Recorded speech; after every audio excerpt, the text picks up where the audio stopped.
Hello વિદ્યાર્થી મિત્રો, સ્વાગત છે આપ સર્વ વિદ્યાર્થી મિત્રોનું આપ સર્વની એકમાત્ર યુટ્યુબ ચેનલ આરએફની મોજ એફઆરની મોજ યુટ્યુબ ચેનલ પર.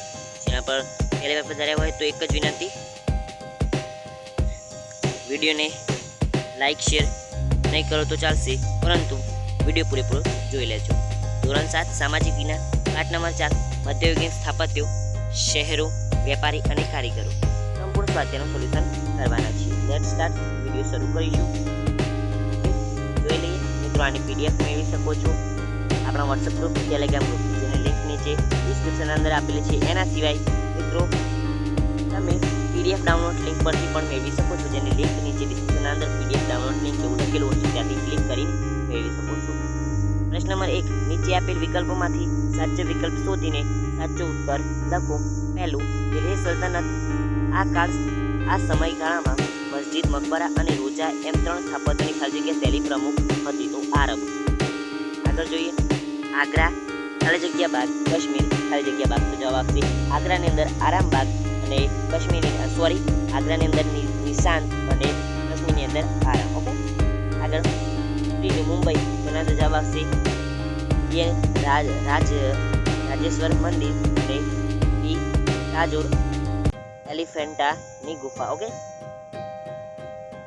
આગળ જોઈએ, ચોથું, વર્લ્ડ હેરિટેજ સાઇટનો દરજ્જો પ્રાપ્ત કરનાર સ્થાપત્ય તો રાણીની વાવ.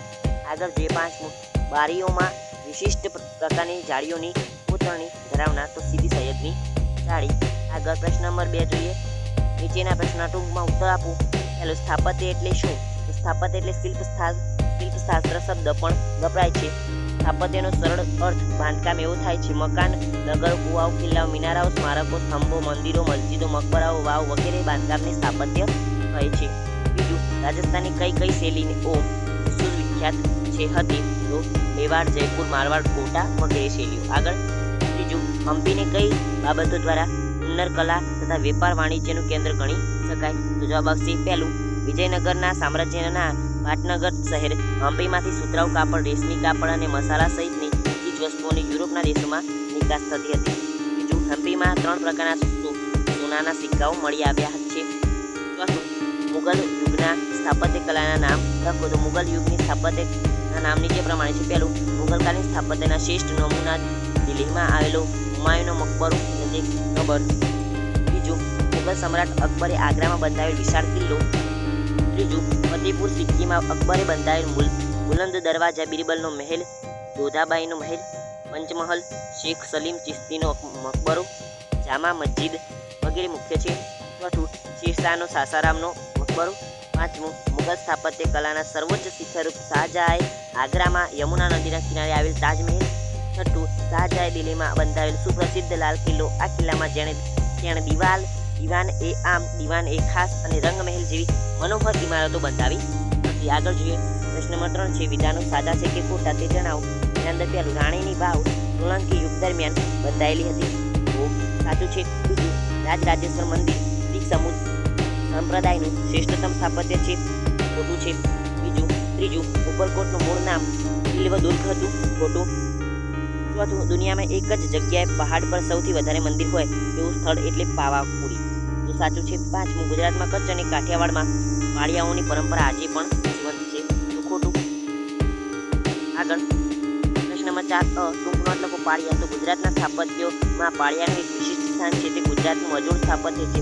દુશ્મનો સામે પાળ થઈ ઊભા રહી યુદ્ધમાં શહીદ થનાર વીર પુરુષની યાદમાં જે સ્મારક કે ખાંભી ઊભી કરવામાં આવે છે તેને પાળિયા કહેવામાં આવે છે. જે નીડર સ્ત્રીઓએ જોહર કર્યું હોય, તે સતી થઈ હોય તો તેમના પણ પાળિયા બનાવવામાં આવે છે. તેને સતીના પાળિયા કહેવામાં આવે છે. દરેક પાળિયાની સાથે કોઈ વીર પુરુષની બલિદાનની ગાથા જોડાયેલી હોય છે. યોદ્ધાનો પાળિયો મોટા ભાગે તેના યુદ્ધ સ્થળ કે મૃત્યુના સ્થળે બાંધવામાં આવે છે. પાળિયાની વર્ષમાં તેની મૃત્યુતિથિ પ્રમાણે પૂજા અર્ચના કરવામાં આવે છે. પાળિયાના સ્થળે મેળો પણ યોજાતો હોય છે. લોકો પાળિયાને સિંદૂર લગાવીને એ વીર પુરુષના બલિદાનને બિરદાવે છે. ગુજરાતમાં પાળિયાના શ્રેષ્ઠતમ ઉદાહરણમાં જામનગર પાસે ગુજર મોરીનો સૂરજ કુંવરબાના પાળિયાનો અને સોમનાથના મંદિર પાસે હમીરજી ગોહિલના પાળિયાનો સમાવેશ થાય છે. આગળ જોઈએ, મોઢેરાનું સૂર્ય મંદિર. તો મોઢેરાનું સૂર્ય મંદિર ઉત્તર ભારતમાં મહેસાણાના મોઢેરા ખાતે આવેલું છે, કે અમારા મહેસાણાની અંદર આવેલું છે. તે ઈસવીસન 1026માં ભીમદેવ સોલંકી પ્રથમના શાસનકાળ દરમિયાન બાંધવામાં આવ્યું હતું.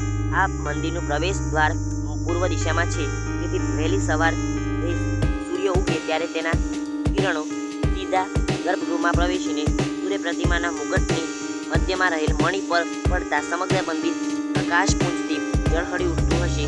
પરિણામે સમગ્ર વાતાવરણમાં દિવ્યતા પ્રગટતી હશે.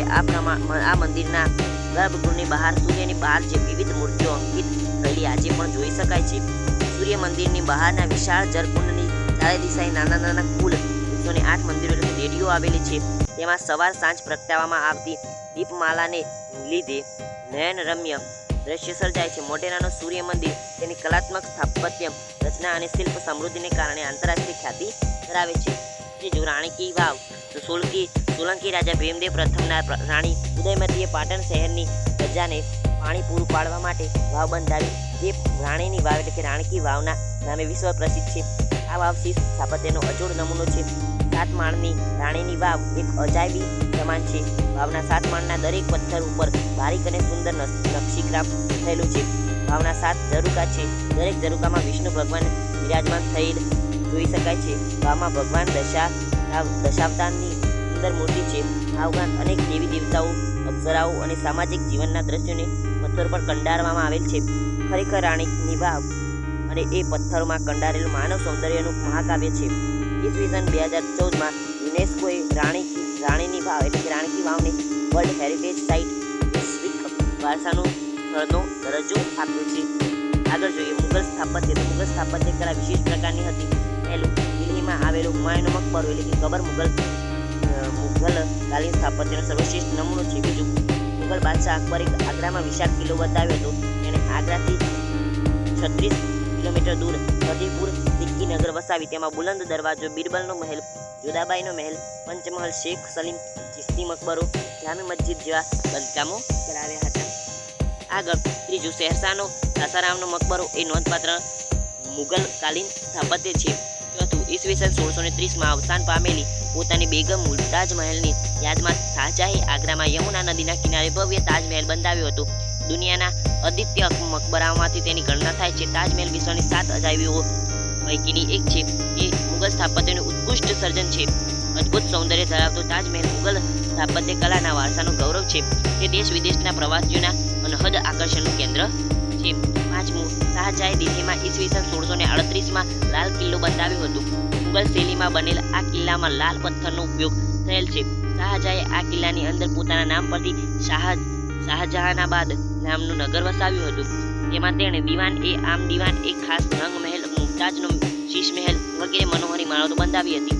દીવાને એક ખાસ ઇમારતને સોના, ચાંદી અને કિંમતી પથ્થરોથી સજાવવામાં આવી છે.